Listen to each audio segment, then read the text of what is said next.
Bonjour et bienvenue à tous. PewDiePie est l'un des youtubeurs les plus riches au monde. Il n'y a donc rien de surprenant à ce qu'il fasse de très gros achats, et comme il est aussi l'un des youtubeurs les plus bizarres au monde, certains de ses achats sont carrément bizarres.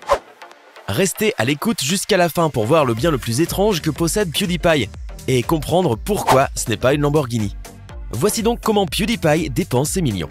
N'hésitez pas à liker la vidéo si elle vous plaît, et si vous êtes nouveau sur la chaîne, n'oubliez pas de vous abonner et d'activer la notification pour ne rater aucune de nos prochaines vidéos. On commence.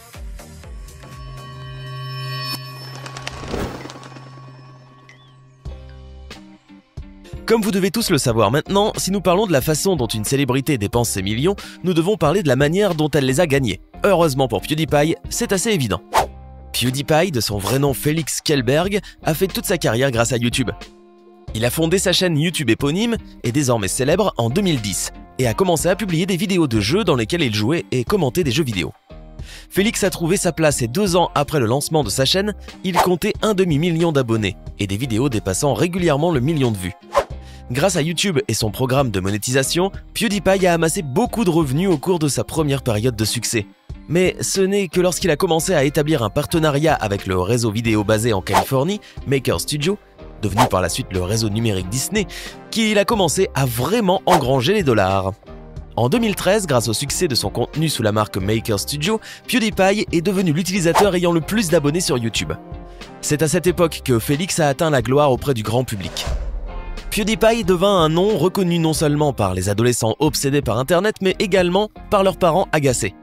Il apparaîtra plus tard en guest star dans South Park, Conan, et l'émission de télévision américaine The Late Show collaborera avec des sociétés telles que Mountain Dew et LG et développera même ses propres jeux vidéo.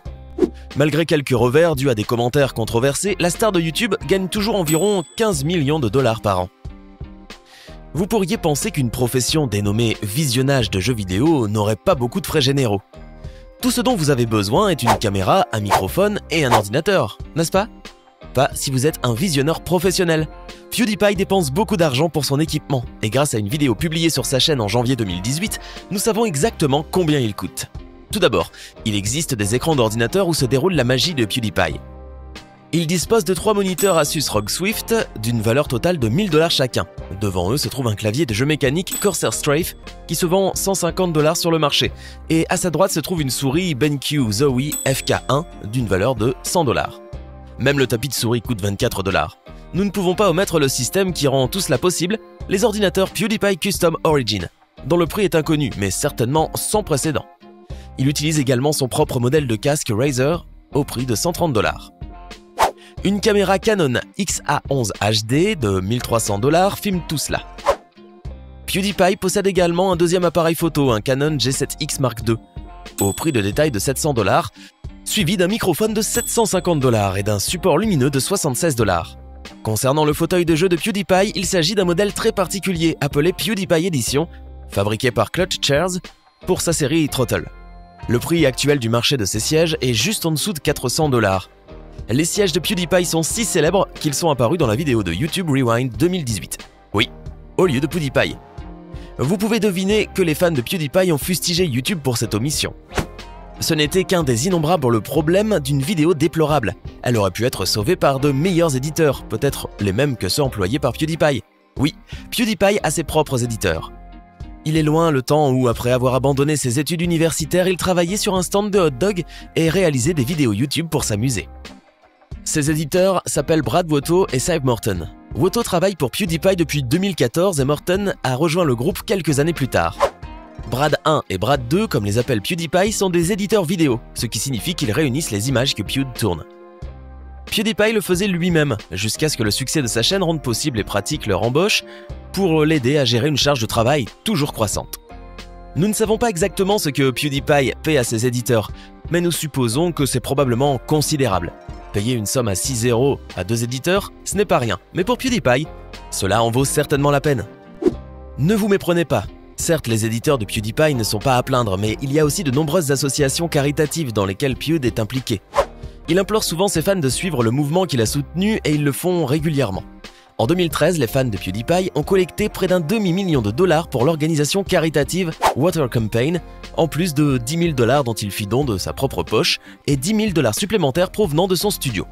Ces dons ont conduit à l'installation de puits d'eau en Ouganda et au Rwanda. PewDiePie est devenu si célèbre pour son application associative que lui et Ellen DeGeneres se sont associés pour un organisme caritatif de jeux vidéo et ont fini par collecter des centaines de milliers de dollars.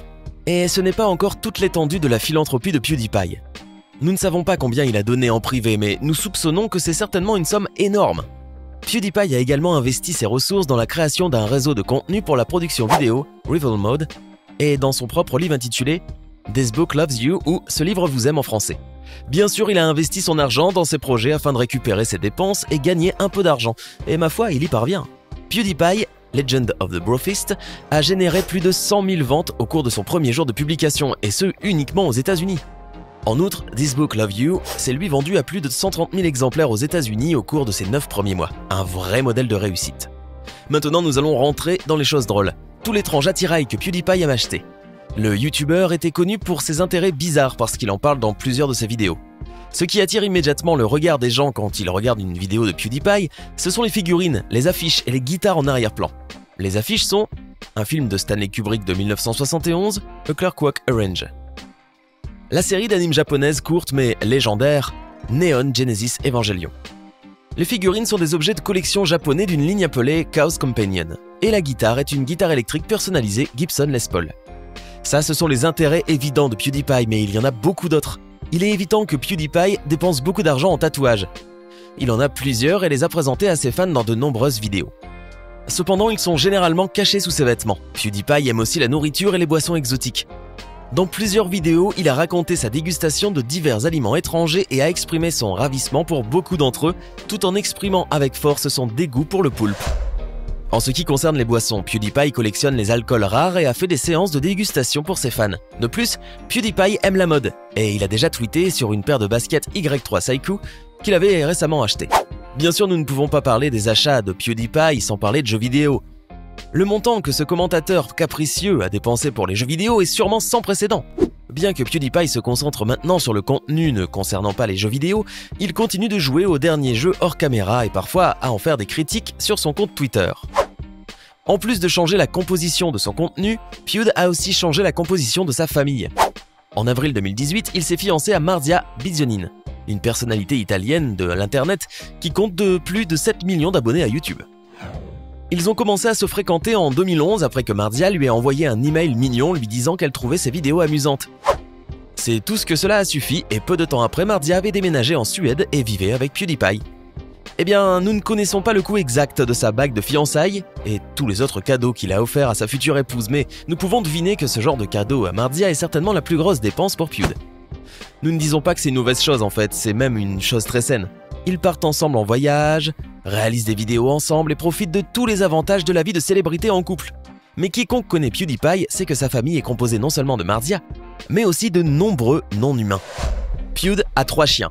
Pugs Maya et Edgar et un Yorkshire Terrier appelé Ink. Mais le membre de la famille le plus intéressant de la famille, sans vouloir être grossier avec Mardia, était Sleepy, un énorme crapaud gardé dans un terrarium dans la maison de PewDiePie et qu'on pouvait voir dans de nombreuses vidéos. Malheureusement, Sleepy est décédé en décembre 2017. Il est clair que PewDiePie aime les animaux et a beaucoup investi pendant de nombreuses années pour maintenir la santé de son crapaud. Malgré tout, il n'a pas décidé de le remplacer à sa mort. Comme vous l'avez peut-être remarqué, PewDiePie ne semble pas faire beaucoup d'achats bizarres. C'est peut-être la plus grande valeur de PewDiePie et devrait être le message principal de cette vidéo. Malgré la qualité incroyable de son contenu, PewDiePie est un homme réaliste, ce qui est prouvé par sa réticence à céder à un matérialisme excessif. Il est multimillionnaire et pourtant il n'a pas d'hôtel particulier, il n'a pas de garage rempli de voitures de sport, il n'a pas une horde de serviteurs qui le suivent partout et n'achètent pas de bijoux ridicules. Et s'il en possède, il le garde secret et n'affiche pas sa richesse comme le font tant de célébrités. D'ailleurs, ce type de célébrité est une cible constante pour PewDiePie. C'est simple, il les déteste.